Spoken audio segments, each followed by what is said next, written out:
Hello, this is Mr. Precella, and today we're going to be solving systems of equations. A system of equations is just a collection of equations. Here we have two linear equations, so we'll be solving a linear system of equations. And we're going to see two methods today. The first method we're going to use is the substitution method. We're also going to look at the elimination method. But with the substitution method or the elimination method, whatever your method you're using, your goal is to go from two equations with two different variables down to just one equation with one variable. We know how to solve a linear system, we know how to solve a linear equation if there's just one variable. So here we have two equations and two variables. Substitution, we're going to do exactly what the name implies, substitute. Notice how this variable is already solved for x. If our goal is to go from two equations down to one way we could do that is to substitute 23 minus 5y in for that x. So in place of that x, if we put 23 minus 5y, so we have 4 times 23 minus 5y. That's 4x plus 5y equals 17. Well, to solve this for y now, let's distribute the 4. 4 times 23, is that a 92? Minus 20y plus 5y equals 17. Let's subtract or combine the negative 20y and 15y, and 5y. So we'd have 92 minus 15y equals 17. And here's just a linear equation with one variable. Isolate the y. So what would I do to isolate the y? I think I'll subtract the 92. So we have a negative 15y equals 17 minus 92. Is that going to be a negative 75? Check my math and see, did I do that right?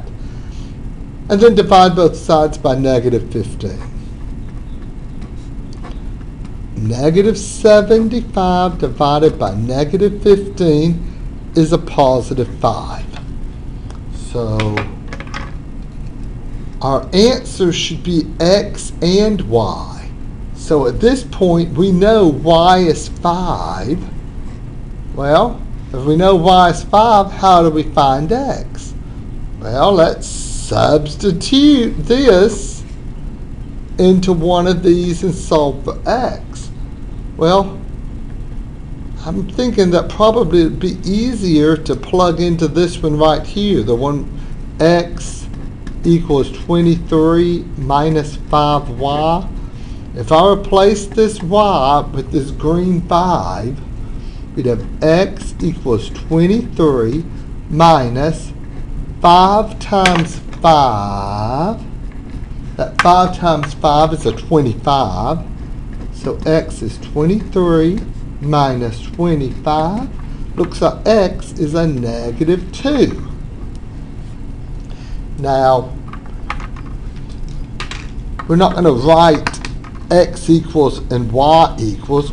We'll write our answer as ordered pairs, with x the first number and y the second. So negative 2, 5 is our solution for this first equation. An observation. In order to use substitution, you've got to have one of the equations solved for one of the variables. If it isn't already solved, then you got to go ahead and isolate it. okay? Isolate one of them. Like here on this next one, one of the variables isn't already isolated. Like here, this X one was, this X was. So I'm looking at this X, Y, X, Y. Which one would be the easiest one to isolate, to get completely by itself? I suspect most of us would agree probably this Y. The Y in the first equation you could isolate pretty easily just by moving that 5x over. So I'm writing it like this. Y equals a negative 5x plus 17. Or if you want to write 17 minus 5x, that's fine. And now plug that into the other equation. So I'm plugging 17 minus 5x in to that y right there. So we have 4x minus 2y equals 8. Now, the y is a negative 5x plus 17. There, I made the substitution. So how would I go about solving this? Well, I guess I could distribute the negative 2. So we have 4x. Is that going to be a plus 10x and a minus 34 equals 8? The 4x plus 10x is 14x. Let's go ahead and move that 34 over by adding 34 to both sides. 8 plus 34 is 42. Divide both sides by 14. And let's see, what's 42 divided by 14? Is that a 3? So at this point, we can go ahead and type in our ordered pair 3 for the x value. Now, how would we find the y value? Well, looking up here, plug it in. Usually, if you've already isolated one of the variables, that's the easier one to plug into. If I replace this x with a 3, I would have y equals negative 5. Replace the x with 3 plus 17. So that negative 5 times 3, that's a negative 15 plus 17. So y is 2. So x is 3. Y is 2. Now there's a way you can check these. If you want to check it and make sure you haven't messed up, plug these numbers in for x and y, and it should make both statements true. Like if I put a 3 in here for x, 5 times 3, 15. If I plug a 2 in for y, 15 plus 2 is 17. Now come down here and do the same thing and see if you get the 8. Plug a 3 in for x and a 2 for y. 4 times 3, 12. 2 times 2, 4. 12 minus 4, is that 8? It sure is. So that we know that's right. When you're typing in your answers, be sure to put those parentheses or it'll give you an error. So you're going to use the substitution method. You've got to isolate one of those variables. Sometimes it's already done for you, like on the first one. If it isn't, then isolate one of them. Here we were able to easily isolate the y. Let's see. Here's our next one. This one says solve using elimination. Solve by elimination. So this is the other method I wanted to look at today. With elimination, your goal is still to get just one equation with one variable. To do elimination, you're adding vertically. You can imagine putting an equal line there and just add vertically. Will one of those variables subtract out? Like this one, x minus x. Yeah, those x's are gone. If you just add vertically, the x's have been eliminated. 7y plus 5y is 12y. 15 minus 3, another 12.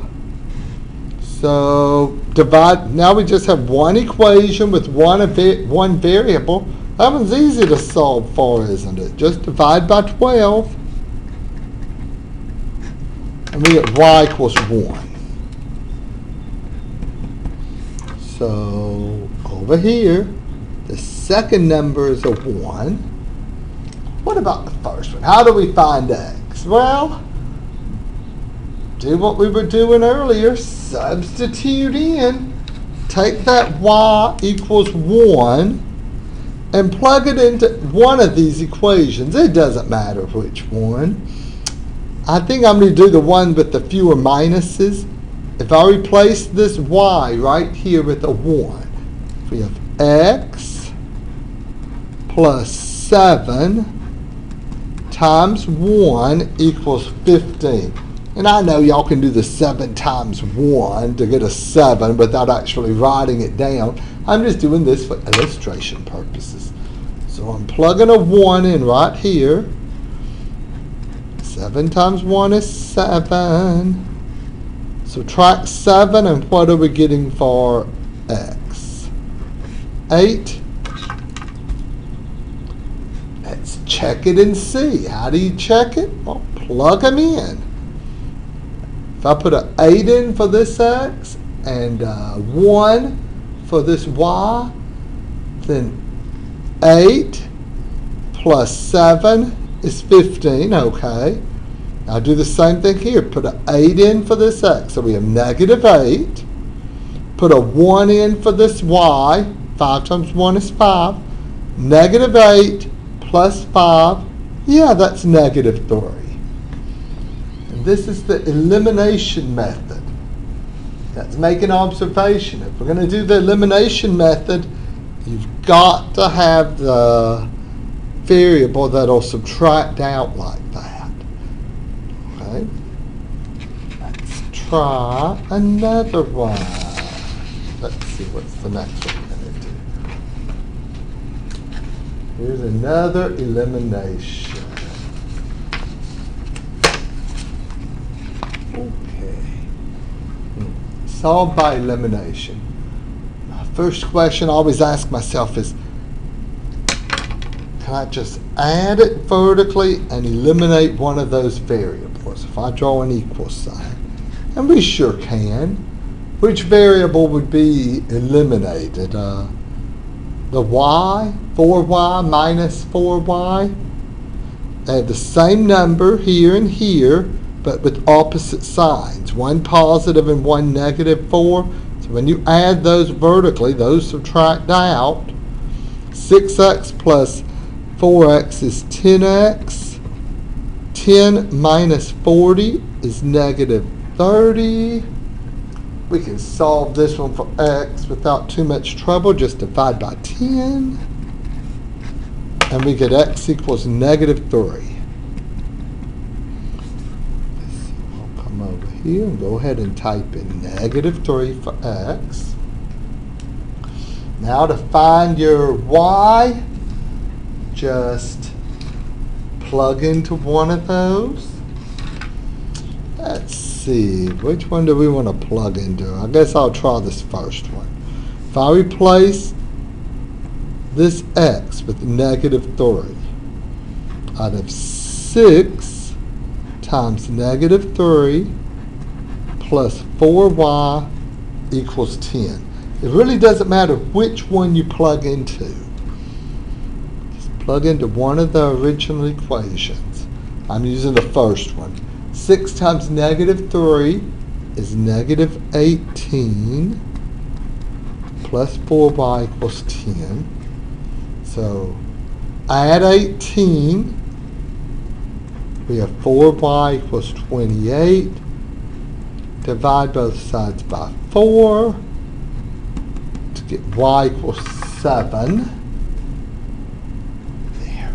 So negative 3, 7 is our solution. And you can check it by plugging in. Let's plug into this second one here. 4 times negative 3 is negative 12. 4 times 7 is 28. So we have negative 12 minus 28. Is that given negative 40? Yes. 6 times negative 3, if we want to check the first one, negative 18. 4 times 7, 28. Negative 18 plus 28, that's sure a positive 10. So with the elimination, you've got to have the same, on one of the variables, the same coefficients, but one positive, one negative. Now, the natural question is, well, what if you don't? Now here, if we added these vertically, you're not getting a one of the variables to subtract out. You get a 13x, and what is that? A 3 minus 1, 2y. Well, what can we do then? Well, let's make them have the same number. Either make both of these numbers the same, one positive, one negative, or here, I think it probably will be easiest if there's a 1 right there. Let's just make this 1 right here into a negative 3 by multiplying. I'm going to take this row and multiply it by 3. So I'm recopying the first equation. 10x plus 3y equals negative 13. Multiplying this one by 3, we'd have a 9x minus 3y equals negative 6. This is that classic problem-solving strategy that I've mentioned in the past. If you know how to do one type of equation and you're confronted with a different type, try to make it look like the one you just knew what to do. I mean, what you did just a while ago. I've made my number 5 look like my number 4. Same numbers, opposite signs, right there on the y. Same thing here. Now, if I add vertically, what are we going to have? Y's are subtracting out. We'd have 19x equals negative 19. Divide both sides by 19. And we get x equals, is that a negative 1? So we can go ahead and start writing our ordered pairs.